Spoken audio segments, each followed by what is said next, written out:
Boa noite, pessoal. Boa noite com muita alegria. Glória a Deus, sexta-feira. Fala sério, vamos ver quem vai estar comigo aí, né? Ligadinha, sexta-feira, terminando o propósito. Pessoal da rádio, muito boa noite com muita alegria. Interrompemos aí, né, a rádio, a transmissão aí, para a gente ficar juntinho com vocês até às 7 da noite, né? 7, 7h10 estamos terminando. Então, espero contar com a companhia de vocês, pessoal do Facebook. Muito boa noite, seja muito bem-vindo. Lembrando que o nosso aplicativo da rádio agora dá para você compartilhar, pessoal. Então, dá para você gravar o louvor que você está ouvindo. Ah, gostei do louvor, dá para gravar. A ministração dá para gravar, dá para você compartilhar depois. E também você consegue, como diz, passar para outras pessoas com o aplicativo. Então, isso ficou super fácil aí. Maísa, boa noite com muita alegria. Pati, boa noite com muita alegria. Boa noite com muita alegria. Pati está aqui conosco. A Bispa saiu para gravar o áudio, daqui a pouco ela está de volta aí. Então, muito boa noite a todos aí. Então, da rádio agora está super tranquila para compartilhar. Baixa o aplicativo do teu celular. Só quem tem iPhone, que infelizmente o iPhone não tem jeito. Você é obrigado a ouvir pelo site www.radiohebron.com.br. Inês Guarda, boa noite com muita alegria. Então você entra no site, né, você consegue ouvir. Legal? Mudou, tá repaginado, só quem entra pelo site só vê o sistema antigo ainda. Mas quem entrar pelo aplicativo já vê o sistema novo, tá? Vamos lá. Gé Freitas, boa noite, com muita alegria, seja muito bem-vinda.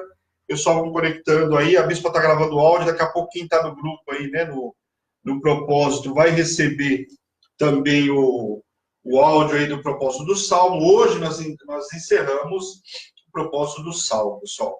Então, são 3 dias aí, o Salmo não tem um horário específico.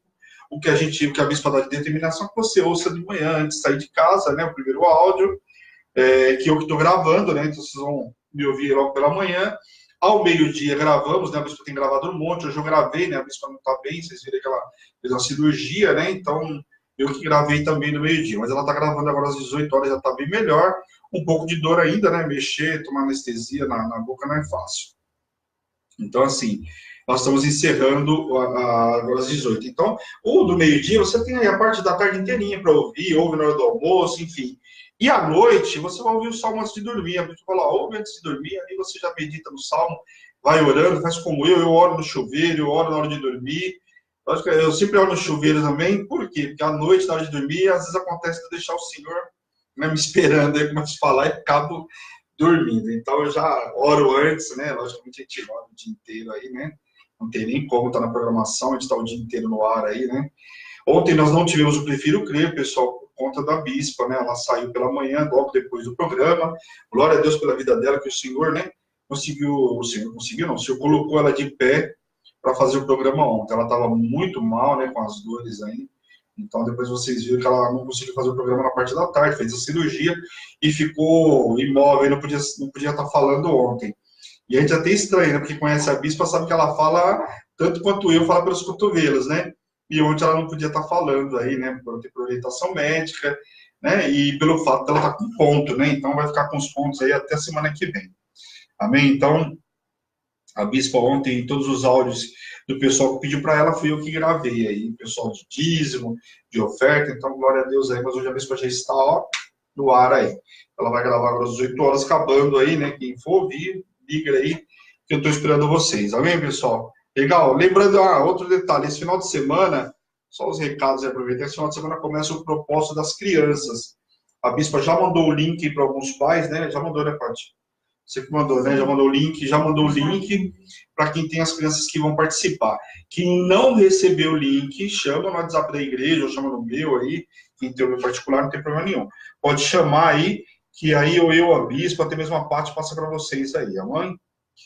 E eu quero participar do propósito do Salmo. Então, Inês, esse propósito do Salmo acabou hoje, né?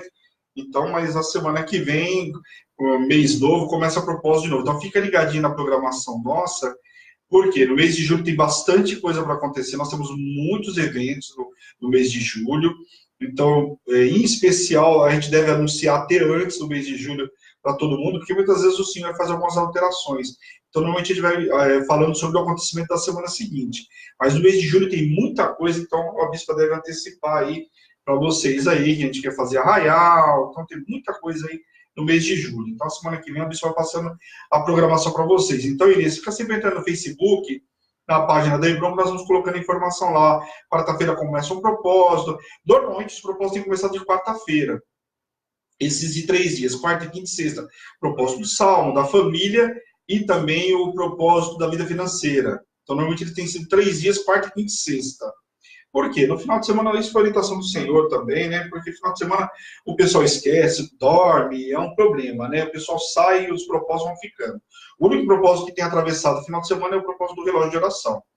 E esse deve começar no domingo que vem, que é consagração, né? O primeiro domingo do mês, tem Santa Ceia, aí nós abrimos o relógio de oração. Tem sido normalmente 7 dias, né? Só teve, acho que o mês passado foram 12, esse mês foi 7 também. Então deve começar domingo que vem e terminar no outro.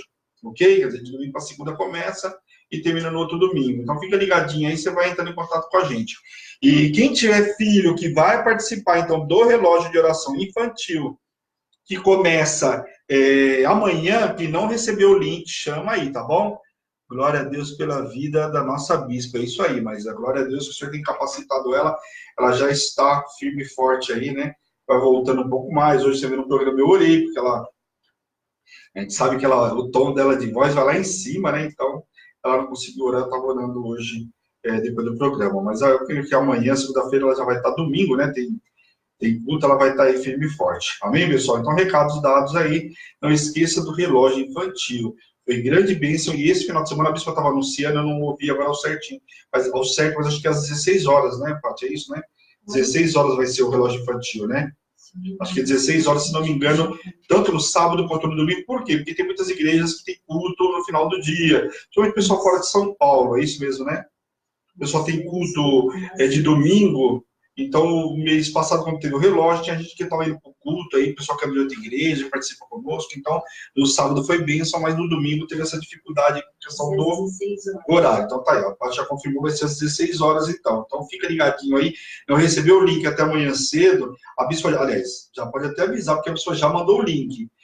Como nos propósitos, foi nesses últimos 2, e tem funcionado, e vai facilitar a vida da bispa, né, que ela que está montando os grupos aí, ou ela ou eu.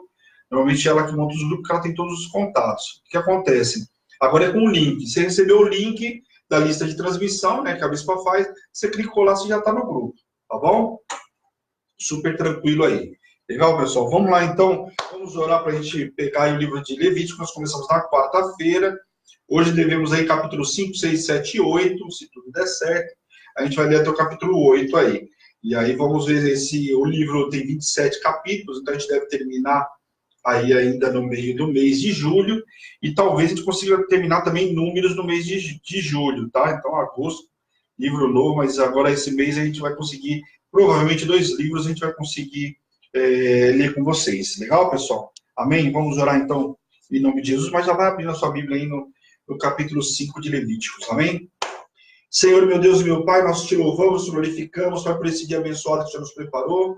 Quero te pedir nesta noite, nos visita, nos reveste de poder, de unção, de autoridade, nos capacita nesta noite, Senhor, em nome de Jesus. Quero te pedir, Senhor, nos limpa, nos purifica de todo pecado, para que possamos entrar na tua presença, limpos de mão e puro de coração, Senhor, em nome de Jesus. Eu, como servo e ministro do Senhor, coloco o pecado dos teus servos, perdoados, dos quais o Senhor já não se lembra mais, Pai, em nome de Jesus. Quero te pedir, tira todo o comichão dos nossos ouvidos, toda a sonolência, todo o cansaço, Pai, da semana, para que possamos ouvir a tua voz. Fala conosco, Pai, de uma maneira extraordinária, que essa palavra venha se multiplicar dentro do interior de cada um, Pai, que possamos acrescentar cada vez mais, Pai, conhecimento, Pai, pelas tuas escrituras, Pai, em nome de Jesus. Tudo que o Senhor fizer, a honra, a glória e o louvor é teu, Pai, em nome de Jesus. Amém. Amém, pessoal? Então, glória a Deus. Bom, na quarta-feira, nós vimos aí com relação ao capítulo 4, sacrifícios pelos pecados, por ignorância, não só dos sacerdotes, por ignorância da congregação, dos príncipes e das pessoas comuns. Tudo isso nós vimos na quarta-feira. Então, agora nós vamos entrar no sacrifício pelos pecados ocultos. Então, vamos lá no capítulo 5. Que diz assim: qualquer um que viesse, que visse, melhor dizendo, ou soubesse de algum pecado, isto é, que fosse testemunha, deveria contá-lo. Presta atenção, se fosse nos dias de hoje, como é que seria, né? independente da informação ter sido presenciada ou ouvida. Se o indivíduo não a relatasse, tornava-se culpado e deveria executar a oferta pelo pecado. O pecado não era saber o fato, e sim ocultá-lo. Então, aqui nós temos uma informação importante.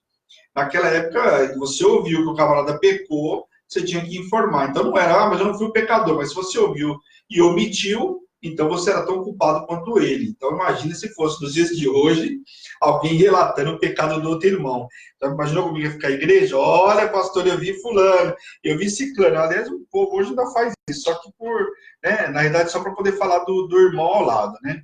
Deixa eu ver quem que entrou aqui. Maristela, boa noite com muita alegria. Carol Fonseca. Carolzinha, boa noite com muita alegria. Deixa eu ver aqui mais. Sofia, boa noite com muita alegria. Boa noite, Delfinópolis. Má Machado, boa noite com muita alegria. Seja muito bem-vinda aí. Todos sejam muito bem-vindos. Quem foi entrando aí, pessoal?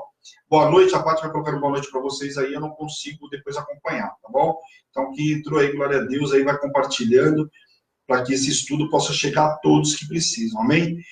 Então, aqui, como eu falei para vocês, aqui o pecado, né? O pecado não era saber o fato, e sim ocultá-lo. Quer dizer, aquele que você ficou sabendo, e você vai esconder para que os sacerdotes não soubessem. A gente sabe que naquela época o papel do sacerdote é um papel fundamental, né? Porque eles estavam encarregados de receber a oferta pelo pecado, né? De purificar a pessoa, propriamente dizendo, né? Porque o cara que pecou trazia a oferta, era entregado lá em holocausto, né? A gente viu várias formas aqui, em função de cada pecado, e ali purificava aquela pessoa. E um animal que tinha que ser, né, perfeito, não era para ser, com algum defeito, não era recebido. Amém? O senhor fala também sobre as consequências do contato com alguma coisa imunda, quer dizer, você tocou em alguma coisa imunda, também é pecado, né? O pecado não era só você ver, mas se você tocasse em alguma coisa imunda, e no versículo 2 e 3 fala assim: ou quando alguém tocar em alguma coisa imunda, seja corpo morto, de besta fera imunda, seja corpo morto de animal imundo, seja corpo morto de réptil imundo, ainda que lhe fosse oculto, torna-se imundo, então será culpado. Ou quando tocar a imundícia de um homem, seja qual for a imundícia com que se faça imundo, lhe for oculto, e o souber depois, será também culpado. Então aqui a gente vai ver já, provavelmente na semana que vem, a gente vai ver na segunda-feira, eu acho, a gente já vai ver alguns animais que eram considerados impuros. Eu vou falar um pouquinho sobre isso. Então aqui está dizendo que se tocasse naqueles animais que vão ser relatados, que são impuros, né? Você se tornava impuro também, ou um homem impuro, e a gente vai ver, o livro de Levíticos fala sobre aquilo que poderia tornar o homem impuro. Vocês vão se surpreender com um monte de coisas, realmente, porque eram coisas da época, né? E eu vou estar explicando para vocês o que mudou, tá?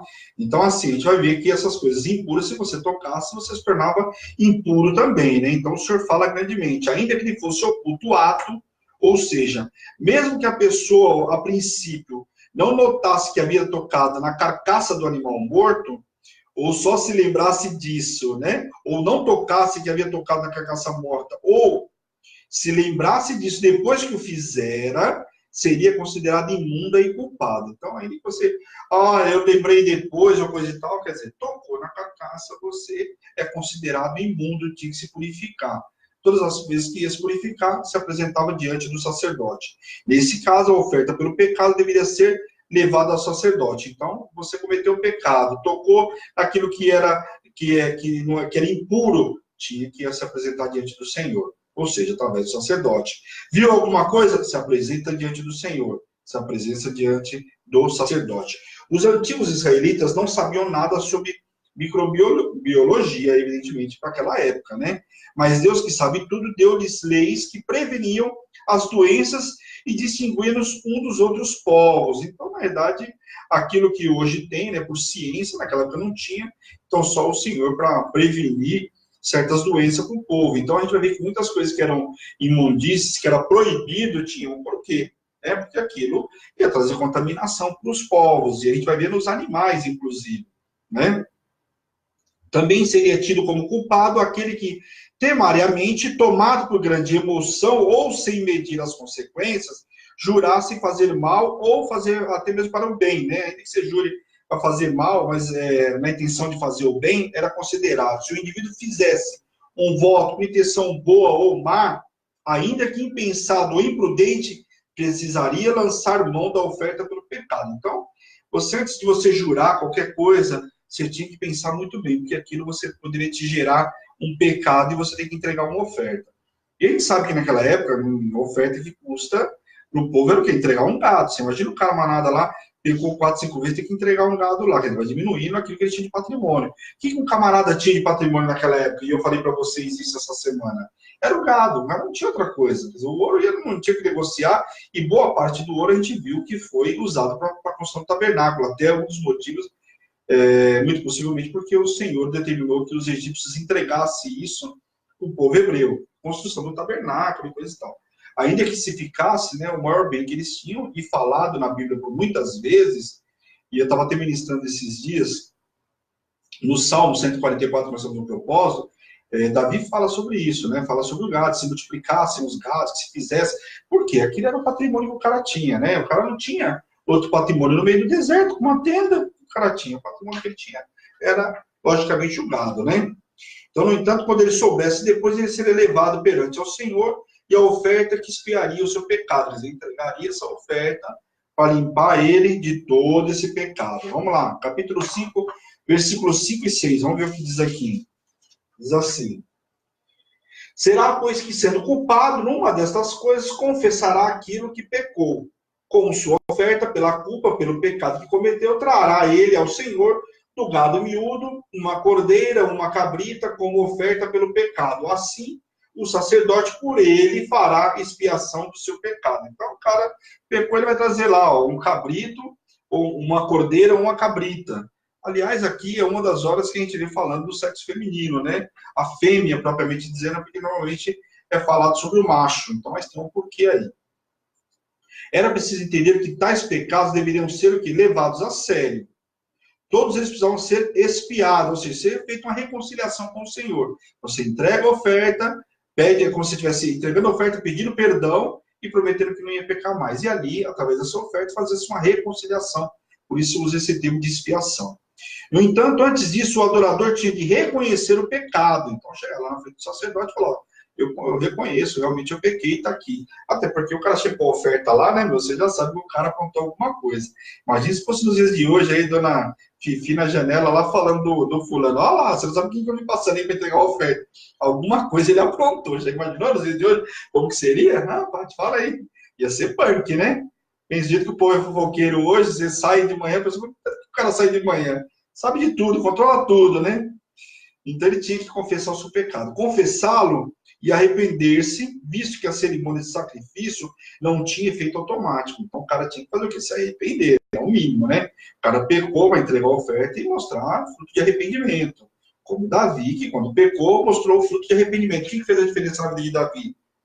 Ele mostrou o fruto de arrependimento. E uma das coisas que nós temos que entender, com relação principalmente a isso, ao pecado, é você mostrar o fruto de arrependimento. Mas você fala, ó, pedir perdão, amém, saiu da mão dos atormentadores. Aliás, uma das coisas que a gente ministra sempre, e a gente já teve, inclusive, em discipulado, né, na época quem estava esse discipulado ainda era bispa, gerou muita polêmica com algumas pessoas que estavam participando, por quê?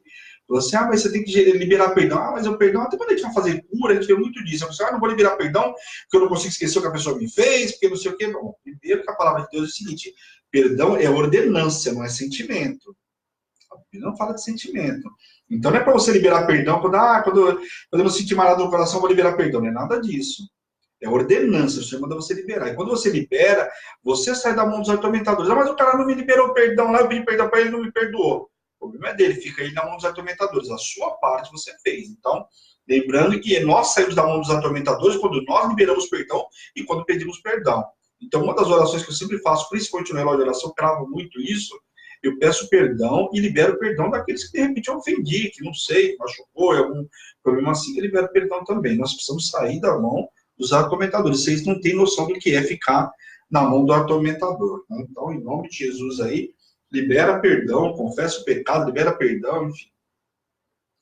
Detalhe, caso a pessoa não tivesse recurso para oferecer uma fêmea de gado miúdo, ou seja, não alcançasse o valor a ser pago por esses animais, ele poderia oferecer 2 rolinhas ou 2 pombinhos ao Senhor. Uma parte da oferta pelo pecado era queimada no altar e a outra parte não.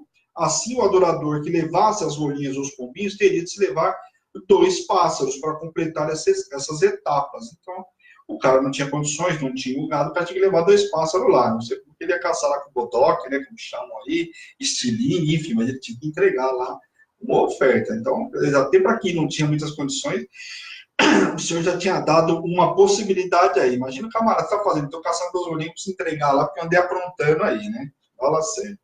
Um dos pássaros da oferta pelo pecado era sacrificado para que o sangue fosse aspargido, né, sobre a parede do altar, como no caso do animal, do gado, do boi, enfim, né, do rebanho. O outro era queimado como se fazia com a gordura dos órgãos vitais dos animais maiores. Então, um animal pequeno, evidentemente, não ia ter essa mesma quantidade. Então, por isso, 2 animais. Eles faziam cada um para completar o ciclo, né, a forma como se fazia da entrega da oferta naquela época. Entenderam? Como o animal grande tinha, né, os órgãos vitais maiores, então gerava tudo aquilo, alguma gordura, gerava uma série de coisas. O animal menor não tinha. Então, por isso eles recebiam 2 ofertas aí. No caso, não só pelo fato de não ter dinheiro, mas na hora de entregar, fazer a parte lá que o sacerdote entregava, ele tinha que fazer com os 2 animais separados por conta disso. Amém? A oferta daqueles que não tinham condições sequer de levar rolinhas ou bombinhas era a 10ª parte de uma éfla de flor de flor de farinha, que eu falei para vocês que é mais ou menos 2,2 litros. Então, lembrando, se o cara ainda não tivesse condições de levar uma rolinha, uma bombinha, ele tinha que levar um bocado de farinha. Amém? Corresponde aí a 2,2 litros. O azeite e incenso não eram usados nesse caso, pois serviam as ofertas de manjares. Esta era uma oferta de purificação, sendo assim a farinha utilizada também deveria ser pura, não poderia estar misturada com nada, tinha que ser uma farinha pura. Lembrando que o maná naquela época de deserto caía do céu, mas logicamente depois quando entraram na Terra Prometida, eles tinham tudo que precisariam para entregar. Isso aqui é tudo lei do que se iria fazer. Fez-se no deserto e depois quando se acamparam, as 12 tribos estavam instalada cada um no seu território, tinha que fazer da mesma forma. Amém? O que sobrava pertencia aos sacerdotes, exatamente como o restante dos animais usados em sacrifícios, exceto nas ofertas de holocausto. Porque a oferta de holocausto, o cara está entregando lá uma primícia dele, coisa e tal. Então, esses os cidadãos comuns levavam, mas nos outros, somente o sacerdote. Sacrifício pelo sacrilégio. Presta atenção aqui. Deus determina um sacrifício específico pelo pecado de tocar nas coisas sagradas. Imagine hoje, as pessoas tocam nas coisas de Deus, aí, aliás, toca até na palavra de Deus de qualquer forma, não tem pudor, não tem preocupação, não tem temor nenhum. Né? E aqui tinha o quê? Era um pecado, né? Tocar nas coisas sagradas por ignorância ou não, né? E determina ainda o acréscimo de 1/5 como pena. Era como uma multa que deveria ser paga além do carneiro da restituição completa. Então, além de você pagar com o carneiro, restituir aquilo que estragou, deveria ter tinha uma pena que aqui é falado como acréscimo de 1/5 como pena. Amém? A restituição é 1/5 do valor do bem que era quitado antes, como uma prova genuína de arrependimento do ofensor. Então, se o cara quebrou alguma coisa, tocou uma coisa que era sagrado e estragou, ele teria que repor isso mesmo antes de entregar essa oferta. A oferta do animal, tá bom? Sacrifício pelos pecados de ignorância. Vamos lá. Ainda que não soubesse, será ela culpada e levará sua iniquidade. A ignorância quanto ao pecado não fazia com que a ofensa fosse menos prejudicial. Olha aqui. Mesmo por ignorância, não ia fazer com que fosse menos prejudicial. Em tal situação, a oferta de um carneiro sem restituição ou multa, caso o valor do que fora injuriado não pudesse ser determinado. Então, caso não desse para estipular um valor aí. Amém? Vamos lá, capítulo 6, pessoal. Hoje nós estamos acelerados aí. Vamos lá. Capítulo 6. Sacrifício pelos pecados voluntários. Vamos ler aí do versículo 1 até o 5º, que diz assim. Vamos lá. Falou mais o Senhor a Moisés, dizendo: quanto alguma pessoa pecar, cometer ofensa contra o Senhor e negar ao seu próximo que ele lhe deu em depósito, olha aqui as negociações naquela época lá, né? ou em penhor, ou roubar, ou tiver usado da extorsão para com o seu próximo, e que, tendo achado perdido, o negar como falso juramento, ou fizer alguma outra coisa, todas em que o homem costuma pecar, será, pois que tenho pecado, será, pois que tendo pecado e fica a culpa. Restituirá aquilo que roubou ou que extorquiu, ou o depósito que lhe foi dado ou perdido que achou. E tudo aquilo que sobre o jurou falsamente o restituirá por inteiro, ainda isso acrescentará a quinta parte àquele a quem pertence. Lhe dará no dia da sua oferta e será pela sua culpa. Então aqui o cara que roubou, jurou, mentiu, coisa e tal, o cara tinha que pagar lá, e ele tinha que pagar no dia de ele confessar o pecado, a sua culpa. Quer dizer, não dá para deixar as coisas passarem para trás. Ou seja, foram listadas aqui algumas ofensas, inclusive, que eu passei para vocês aqui. Entretanto, também se transgredia contra o Senhor, da mesma forma que fazia com as pessoas, se transgredisse com o Senhor, a pena era a mesma. Por quê? O ofensor usava o nome de Deus em vão em seu juramento de inocência feito diante das autoridades. Olha, jurando por Deus que fez, que aconteceu, né? Ó, eu não fiz, ou eu fiz, enfim. Tudo que jurasse aquilo pecava diante das autoridades, falando do Senhor. Portanto, deveria entregar o animal, mas também se acrescentará uma multa no valor da quinta parte do prejuízo, o que tem o objetivo de demonstrar transformação de espírito e restituir os frutos roubados ou ofendidos. Se ofendeu o camarada, roubou, mentiu, escondeu, tinha que se pagar também, no caso aqui, uma multa. Amém? Vamos lá agora, a lei do holocausto. Arão e seus filhos, os sacerdotes, eram responsáveis pela correta preparação. Bom, já sabe que eles foram separados, né? Os filhos de Arão, assim como Arão, foram separados para cuidar das coisas santas. Então, eles preparavam tudo aí, eles eram responsáveis. Esta oferta de holocausto era feita à noite e ficava no altar até amanhã, pois o fogo não deveria se apagar-se, né? A chama provavelmente era alimentada com madeira durante a madrugada para se manter acesa. Quer dizer, passava a noite inteira lá, mantendo aquele fogo aceso, se colocava-se madeira, muito possivelmente, né, segundo os estudos, que a Bíblia não relata isso, mas até para que ficasse aceso durante a noite inteira. Pela manhã, a oferta era renovada e o fogo mantido aceso durante todo o dia para a sucessão de ofertas. Quer dizer, o povo ia entregar a oferta o dia inteiro, tinha que deixar aquilo lá aceso. Né, ofertas de holocausto, de várias pessoas, assim como ofertas de manjares, aquela de gorduras, né, do sacrifício pacífico, ofertas pelo pecado e ofertas pela culpa. Tudo isso nós vimos, né, nessa semana, no começo, na quarta-feira. Amém? Os sacerdotes deveriam usar suas vestes de linho, que eram usadas apenas dentro do tabernáculo. Então, o cara não podia pegar aquela roupa e sair para fora do tabernáculo. Inclusive, aqui nesse, eu não vou ler para vocês, porque a gente viu isso em Êxodo, né? Mas fala que ele tinha que usar a calça de linho, tudo aquilo por causa da sexualidade, para não ficar aparente, porque aquela roupa talvez pudesse levantar por conta do vento, enfim. A Bíblia não relata, mas fala que ele tinha que usar aquela calça de linho, e aqui relata também, tá bom? Então ele tinha que sair do tabernáculo vestindo uma outra roupa, mas dentro do tabernáculo usar e manter aquela roupa. Ele não usava para levar cinzas fora do arraial, então poderia levar cinzas para fora do arraial, ele tinha que trocar a vestimenta dele para poder sair. O sacerdote não poderia deixar o fogo do altar se apagar para que a presença de Deus estivesse sempre no meio do povo. Então, representava que se o fogo estava aceso, a presença de Deus estava ali. Então, não podia apagar. Por isso que eles mantinham a noite toda e também durante o dia, até porque ia entregar o holocausto e mostrar, olha, o Senhor está aqui, coisa e tal. A lei da oferta de manjares. Vamos lá.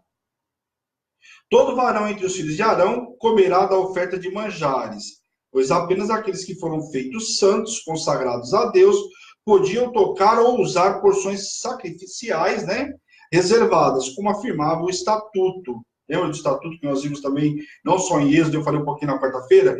Tudo aqui tocar nela será santo. Lembrando que isso é estatuto perpétuo, para a vida inteira, não era só naquele momento, ou só naquele dia, ou só quando eles ficassem no deserto, era estatuto perpétuo. Oferta na consagração dos sacerdotes. Aqui vamos falar de ofertas por consagração daqueles que tinham responsabilidade de receber a oferta dos demais, né? De entrar no lugar santo, de entregar, de fazer o elo diretamente com o Senhor. Aqui relata a oferta de Arão e de seus filhos, que ofereceram ao Senhor no dia a que foram ungidos. Indica um sacrifício aqui que o sumo sacerdote tinha que oferecer pessoalmente 2 vezes por dia, enquanto cumpria o seu ofício. Então, tanto Arão como seus filhos tinham que cumprir esse sacrifício 2 vezes por dia, todas as vezes que fossem ungidos e coisa e tal, e entrassem lá na presença do Senhor para fazer o quê? Entrega do holocausto, coisa e tal. Consistia na 10ª parte de uma efa de flor de farinha. Efa de flor de farinha, que é aqueles 2 litros, 2,2 litros que eu falei. Sendo metade oferecido de manhã e metade à tarde. Então, isso aí, essa efa aí, eles dividiam em metade de manhã e metade à tarde. Caso algum sacerdote fosse ungido em seu lugar, fará o mesmo por estatuto perpétuo. Então, o cara foi substituído, vem outro sacerdote lá que vai fazer. Isso já o Senhor já estava dando a lei para aqui, mas no futuro, e a gente vai ver que depois morrem 2 filhos de Arão, então os demais que vão assumir tinham que fazer a mesma coisa aí. Lembrando ainda que toda oferta de manjares do sacerdote era totalmente queimada. Não se comerá. O conceito era de que ninguém deveria beneficiar-se de uma oferta feita por si próprio. Então, no caso aqui, o sacerdote, quando era de outros, lembra que eu li para vocês? Ele podia até se alimentar, né? No finalzinho logo sobrou. Mas nesse caso aqui não, porque estava entregando oferta por si próprio. Então, ele não podia comer dessa oferta. Amém? Agora, a lei da oferta pelo pecado. Vamos lá.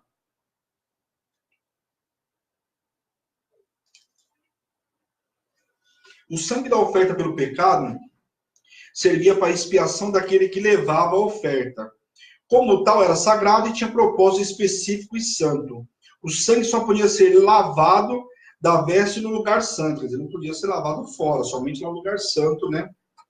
Por conta que ali estava se limpando de todo o pecado, então não poderia sair com esse sangue para fora, né, de onde entregava os holocaustos.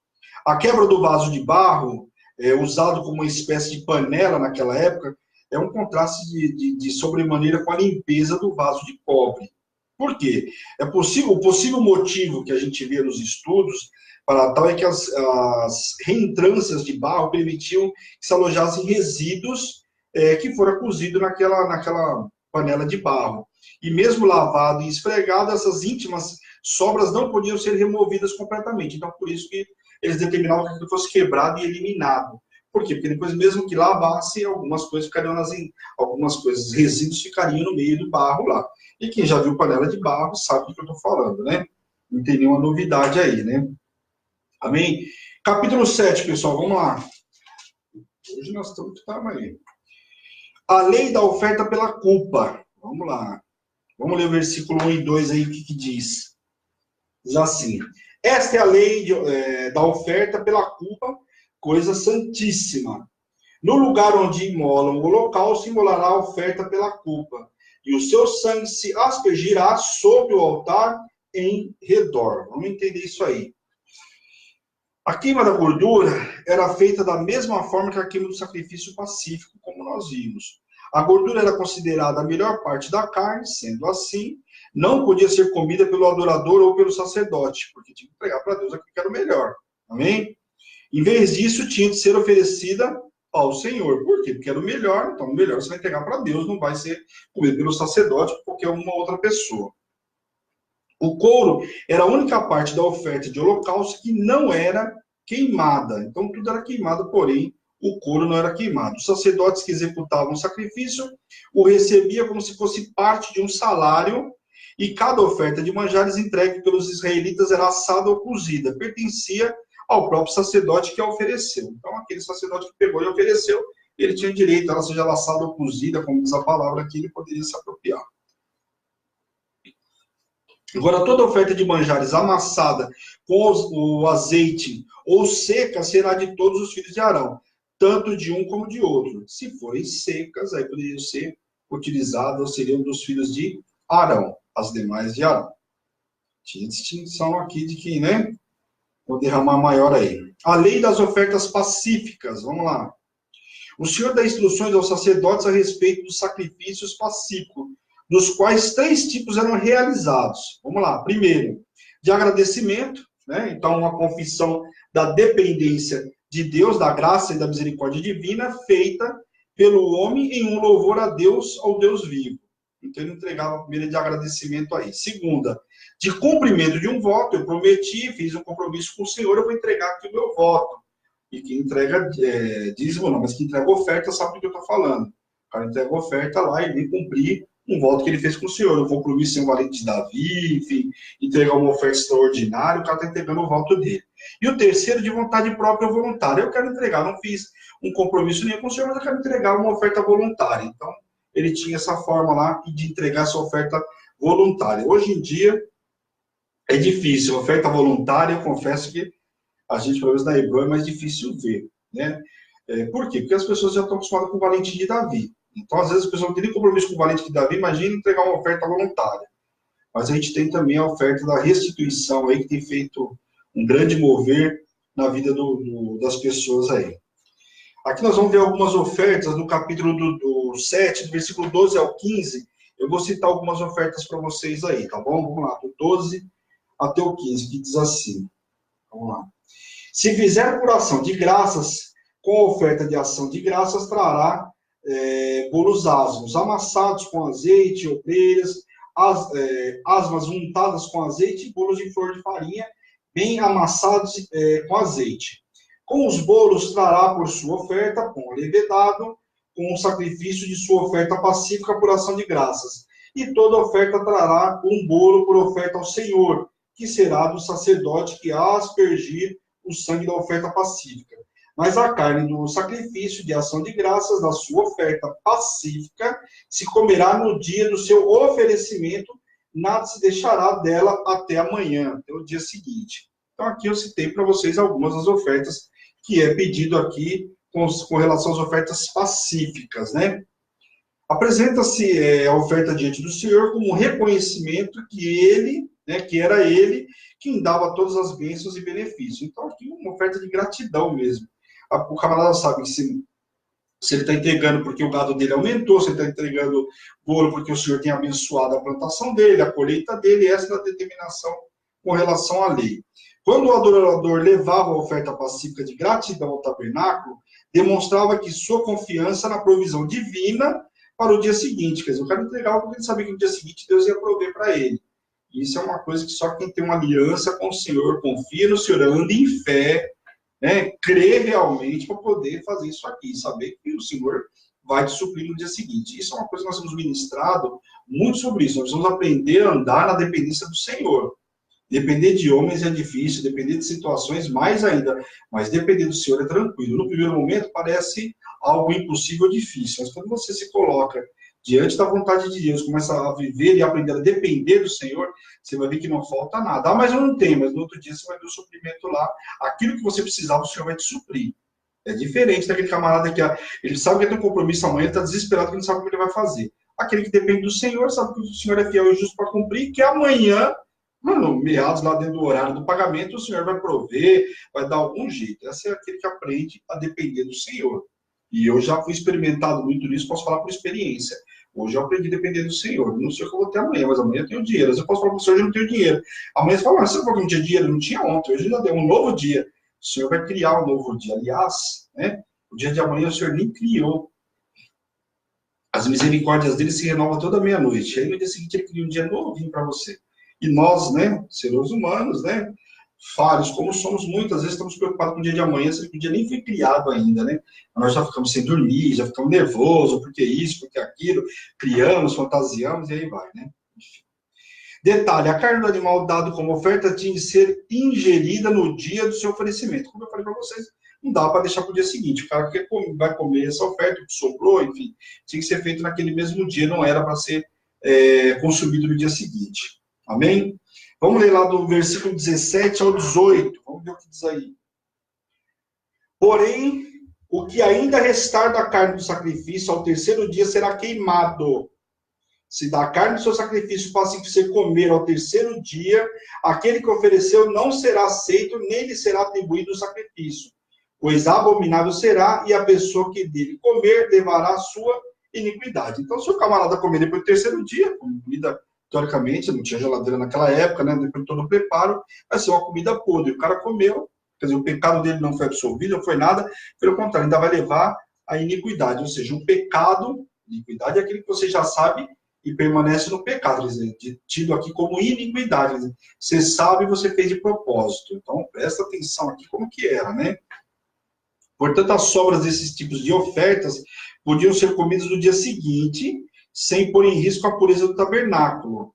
Mas, caso comesse no terceiro dia, a oferta não seria aceita. Então, se você comer no primeiro dia, no segundo dia, amém. No terceiro dia, a oferta não foi aceita. Então, quer dizer, aquilo que você correu, fez, entregou lá de oferta, foi em vão, não serve de nada. A carne que tocar alguma coisa imunda não se comerá, pois o objeto imundo contamina o que está limpo, evidentemente, né? Então, é aquela velha história, né? O cara que se alimenta de algo que é impuro, tocou naquilo que é impuro, ele passa a ser impuro. E aí é o que a gente fala, quer ver um exemplo para eu dar para vocês, que a gente fala muito com os casais, o casal, por exemplo. Aquilo que o marido, por exemplo, o marido ou a mulher traiu um ao outro, depois ele se deitou com outra mulher, ou ela se deitou com outro homem, se torna impuro. Por quê? Trouxe a prostituição para dentro, ele se faz um com ela através, né, do ato sexual, certo? O que acontece? Quando ele vai deitar-se com a mulher, sua esposa, ou no caso da mulher com o seu esposo, você traz uma contaminação para o teu companheiro, para a tua companheira. Por quê? Você se deitou com uma mulher estranha, com uma prostituta, vamos dizer assim, para você entender como as escrituras falam, você trouxe essa imundícia para dentro do teu casamento. Então, muito cuidado, tocou naquilo que é impuro, se tornou impuro. E no caso que eu estou dando exemplo para vocês, o que acontece? Às vezes a mulher está lá, não sabe o que o marido faz e acontece, dorme com outra mulher, depois dorme com você e torna você impuro, traz um pecado, uma contaminação para dentro do teu casamento. Por quê? Você está se deitando com ele, está fazendo um com ele. E vice-versa, a mesma coisa o homem. A mulher vai lá, se deita com o camarada, vai lá, depois se deita com você à noite, o que acontece? Está trazendo imundície para dentro da tua casa. E está te contaminando com uma coisa que você teoricamente não fez. Está dentro da sua casa, não fez nada de errado, mas sua esposa ou seu esposo fez, trouxe essa contaminação. Então, torna-se impuro. Amém? Então, se uma pessoa tocasse, isso aqui eu não estou falando só de tocar, né? Naquela época, se tocasse, já seria retirado da congregação, ou seja, extirpado dos seus povos. Imagine hoje, né, se o camarada que trai, ou a mulher que trai o marido, fosse extirpado da população. Talvez resolveria boa parte desse problema de safadeza, né? Vamos lá. Deus proíbe comer a gordura e sangue. Disse o Senhor a Moisés que a gordura de animal nenhum deveria ser comida, mas que poderia ser usada para toda a obra. Ou seja, isto é, para amaciar o couro, né? A gente sabe que se usava naquela época, se você for para o interior, aí para o sertão, você vai ver que até hoje eles usam isso aí. Amaciar o couro, servir de combustível, até para lamparina e coisa e tal, né? Ou para qualquer outro propósito, só não para comer, tá bom? Então, muito possivelmente a eliminação que eles tinham naquela época, tudo isso era em função dessa gordura aí, amém? Qualquer um que comer será eliminado, ou ainda mesmo do sangue também a mesma coisa, seria eliminado. Vamos lá, porção dos sacerdotes. As partes do sacrifício pacífico que pertenciam a Deus incluía a gordura, que era queimada no altar. O peito e a coxa eram dados aos sacerdotes. Um adorador não podia delegar a terceiro sua adoração, ou seja, não podia pegar sua parte para outro. O que é dele é dele. Seu agradecimento ou seu louvor. Ele tinha de levar sua oferta ao altar com suas próprias mãos. Então, eu vou pegar a oferta da parte e vou entregar para outro levar. Quer dizer, eu vou levar com as minhas próprias mãos. Pois é impossível adorar por meio de um representante. Então, aquilo que você tem que fazer e ponto. Não dá para passar para outro, para o terceiro. É igual eu falar para a Paty, vamos dar um exemplo mais ducho e falar, ó, Paty, eu pisei na bola com a pessoa, você vai lá, pede perdão por mim? Ele como, né? Se fui eu que pequei, eu tive que fazer o que eu tinha que ir lá e pedir perdão para a pessoa. Eu vou passar para ela uma procuração para pedir perdão para a pessoa. Fala sério, essa moda pega, né? Mas eu acredito que deve ter gente que já tentou essa proeza. A coxa direita do animal sacrificado pertencia ao sacerdote que fazia a cerimônia do sacrifício. Assim, o sacerdote, no exercício de suas funções, recebia a porção da coxa, como uma oferta alçada aí, só para vocês entenderem. E todos os outros sacerdotes recebiam a parte do peito. Então tinha distinção daquele que representava e os outros sacerdotes que estavam ali juntos, né? Sempre o Senhor dando honra a quem merece honra, aquele que executou vai receber mais. O Senhor deu tais provisões perpetuamente aos sacerdotes e à sua família. Aqueles que dedicavam sua vida ao culto a Deus mereciam o apoio do povo, né? Então tinha que ser sustentado pelo povo. Nós vamos ver que os levitas viviam aos termos da oferta dos povos. Na hora que vão dividir as tribos, a gente vai ver muito disso aí, né? Porque os levitas, né, eles não tinham da tribo de Levi, eles não tinham uma terra específica, eles viviam daquilo que cada um tinha que sustentar eles, porque eles tinham povos em cada lugar aí, para poder ajudar o povo e falar sobre as leis, né? Tudo que o Senhor ordenou também fez como se tornasse possível, detalhando os procedimentos concernente à maneira adequada de levar as ofertas diante dele. Ou seja, o Senhor deu, né, toda a direção sobre tudo o que se fazer, não só na construção do tabernáculo, mas a forma como se entregava a oferta. Os camaradas não podiam dizer que, olha, eu fiz errado por ignorância. Tudo o Senhor deu orientação, tudo o Senhor mostrou, o Senhor explicou tintim por tintim. A gente vê que é tão lindo que o Senhor dá direção de tudo. Lembra de Noé lá para construir arca? O Senhor deu medida para ele, ponto a ponto. O tabernáculo não foi diferente. A gente viu, e eu li com vocês, fiz questão de falar sobre cada detalhe. O Senhor falava sobre a altura, sobre profundidade, largura, sobre as barras, quer dizer, tudo tinha uma medida exata, não era feito de qualquer forma. Então, todos os ritos, né, que a gente foi falando aí sobre as ofertas, tudo tinha direção de Deus de uma forma certa, a parte que o cara podia comer, tinha que fazer com sangue, tinha que fazer com a gordura, com o rim, com o fígado, enfim, tudo isso. Deus não deixou o seu povo se perguntando e imaginando o que poderia, né, se aproximar-se dele ou levá-lo, como era, como não era. Até os sacerdotes, eu vou falar que só o sacerdote pode entrar na minha presença. Tudo isso o Senhor falou para o povo. Não tinha nada para eu falar, eu não sei como fazer. Tudo estava especificado. Todas as ofertas preanunciavam de uma forma ou de outra o sacrifício de Cristo, né? Naquela cruz, só que no caso aqui, eles entregando o animal pela vida de cada um. Até porque não tinha acontecido o ato na cruz. Amém? Capítulo 8. Capítulo 8, a gente vai passar um pouquinho aqui, porque nós vimos esse capítulo 8, aquilo que está dizendo sobre a consagração de Arão e seus filhos, nós vimos lá no capítulo 29 de Êxodo. Então, não vou entrar no detalhe. Quem perdeu, volta lá, né? No mês passado, nós tivemos aí, aliás, capítulo 29, não, nós vamos até o 40, está no meio do mês, aí você vai ver explicando aí, amém? Então, nós já vimos aí. O óleo da unção era derramado sobre a cabeça, que confirma o poder de Deus sobre cada um deles, que vem sobre os seus, governando sua vida. Mas o óleo caía sobre a cabeça de Arão e dos seus filhos.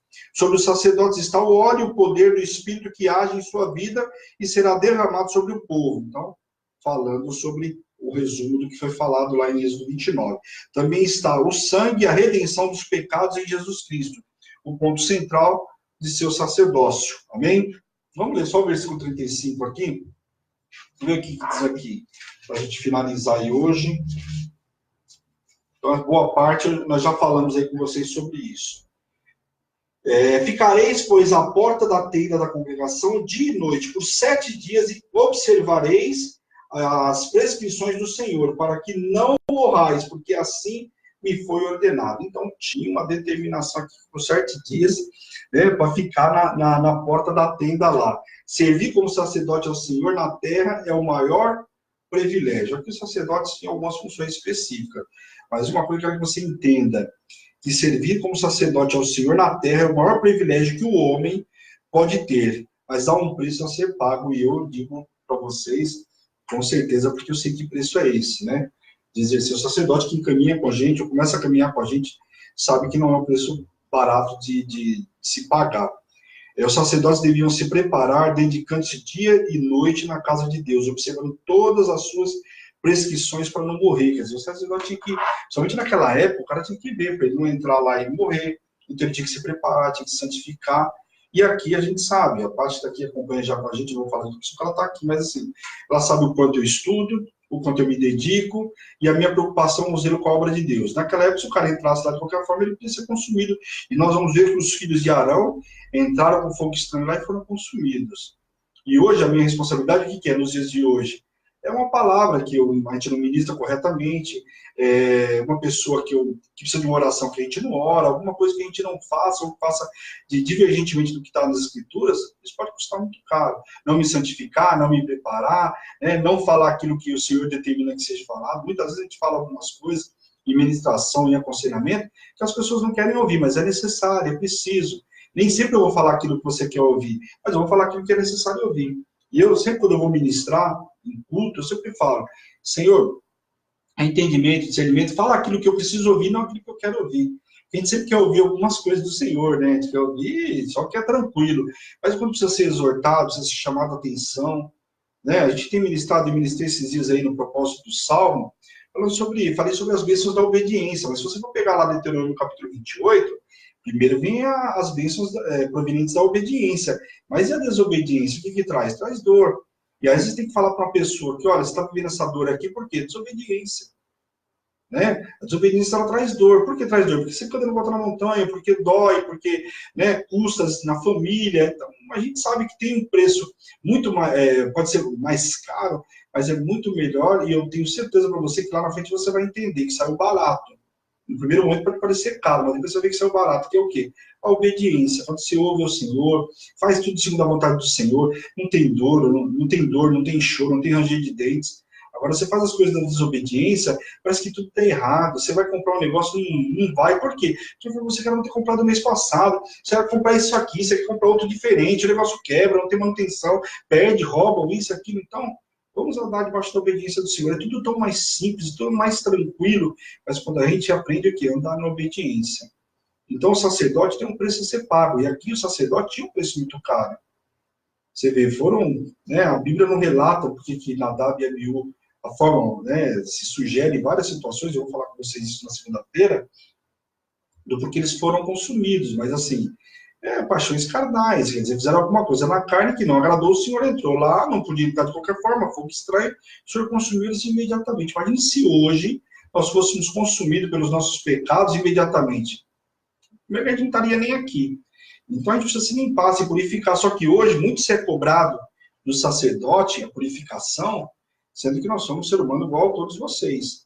Mas a gente tem que entender o seguinte, independente de ser sacerdote ou não, eu tenho que andar em santificação. Eu tenho que buscar andar e fazer aquilo que agrada a Deus. Né? E não andar segundo os meus preceitos, meus conceitos. Quem somos nós, cheios de conceitos, né, e preceitos? Então, em nome de Jesus. Amém, pessoal? Tá aí. Hoje nós somos até o capítulo 8, né? Já está sexta-feira, eu sei que está todo mundo cansado. Na segunda-feira a gente volta ao capítulo 9, 10, 11 e 12, em nome de Jesus. Aí vamos mandar um pouquinho mais. Depois nós temos aí Números, temos ainda Deuteronômio. Eu sei que são assuntos um pouco mais complexos, então dá um pouco mais de conteúdo, mas nós precisamos entender as Escrituras. E esse é o meu papel com vocês aí, na luz da palavra, é a direção que Deus me deu, e eu espero cumprir com vocês. Amém? Espero que não tenha ficado nenhuma dúvida. Se tiver, tem um WhatsApp aí. Coloca para mim de novo aí, Paty. O WhatsApp aí da igreja. Não sei se você já colocou, não dá para me ver aqui. Já colocou, mas não sei se é agora em si. Coloca novamente para mim de novo aí. Então, quem tiver, Framonte, boa noite com muita alegria. Deixa eu ver aqui, Soraya, Rose, boa noite com muita alegria. Osvaldo Aparecido Lisboa, boa noite com muita alegria. Um grande abraço aí para você, sua família. Shirley Silva, boa noite com muita alegria, lá de Mococa.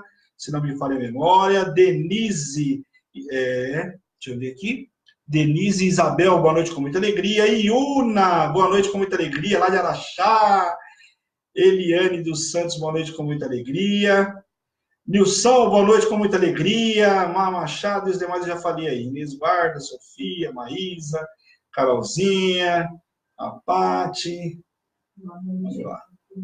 Hã? Boa noite com muita alegria. Eu não esqueci ninguém aí, acho que não, né? Então, pessoal, foi muito bom estar com vocês nessa horinha. Sexta-feira, vamos descansar, vamos curtir em família, né? Vamos estar em comunhão, estar com a família. Não tem lugar melhor, né, do que a gente estar depois de estar na casa do Senhor, estarmos em família. Então, para você ter uma noite agradável aí, eu quero orar com vocês agora em nome de Jesus, para encerrarmos, amém? Senhor, meu Deus e meu Pai, nós queremos te louvar, te agradecer por esta hora na tua presença, Senhor. Que essa palavra venha edificar a nossa vida, que venha se multiplicar, Senhor, em nome de Jesus. Quero te pedir nesta noite, Senhor, visita poderosamente a cada um que esteve presente online, Pai. Aqueles que vão ver na retransmissão, Senhor, visita poderosamente, toca, cura, liberta, restaura e aviva o teu povo em nome de Jesus, Pai. E que aonde chegar o som da minha voz, através dessa ministração, Senhor, possa curar, libertar, restaurar o teu povo, Pai, em nome de Jesus. Que essa palavra venha se multiplicar e venha fazer um mover diferenciado no interior de cada um, Pai, em nome de Jesus. Que nós possamos, a partir de hoje, não pecar mais por falta de conhecimento, Pai, como diz as tuas escrituras, Pai. E tudo que o Senhor fizer na vida de cada um, a honra, a glória e o louvor é teu, Pai, em nome de Jesus. Amém. Amém, pessoal? Glória a Deus. Um beijo grande. Esta é Hebron, Igreja Apostólica Internacional, a minha terra prometida, a tua terra prometida, a igreja que te ama. Fazer o coraçãozinho logo antes que me já cobrou aqui. É a igreja que te ama. Pessoal, um beijo grande. Fica na paz do Senhor. Um grande beijo e tchau, tchau. Até domingo.